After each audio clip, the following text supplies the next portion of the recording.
நிக்கிறத பாக்குறேன், என் ஆவியை ஒப்பு கொடுக்கிறேன், இவங்களை மன்னிங்கன்னு யாரால சொல்ல முடியும்? ஒரே ஒரு பிரசங்கம் தான் பண்ணான், ஆனால் அது எழுப்புதலின் பிரசங்கம். அல்லையில சொல்லுங்களேன். அவன் கையை வச்சு அவன் மேல அந்த அபிஷேகத்தை வைத்தார்கள். அவன் பிரசங்கம் அப்படி இருந்தது. அவன் ட்ரெஸ்ஸை தூக்கி சவுல் பாதத்தில் வைத்தார்கள். இவன் செத்து போனாலும் சவுல் மேல அந்த எழுப்புதல் தீ பற்றி பிடித்து கொண்டது.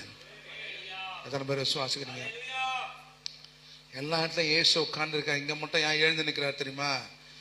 என்ன மாதிரி ஒருத்தன் மாறிட்டான், இவனை நான் கனப்படுத்த விரும்புகிறேன் என்று சிங்காசனத்தை விட்டு எழுந்து நிற்கிறான். மற்ற இடத்துல பிதாவின் வலது பாசம் உட்கார்ந்துருக்கவன் என்ன மாதிரி மாட்டான், எழுப்புதல்ல பண்ணிட்டான். அவன் வந்த வேலையை செஞ்சு முடிச்சுட்டான். அவன் ரிவைவல அந்த பட்டணத்துக்கு அவனால முடிந்தால கொண்டு வந்துட்டான். இப்ப மறுபட்டான், என்ன மாதிரி மாறிட்டான், சத்துருவை மன்னிக்கிறான், இவர்கள் மேல் பழியை சுமத்தாதன் என்று என்னை ஆவியை ஏற்றுக்கொள்ளும் என்று ஜெபம் பண்ணிக்கிறான்.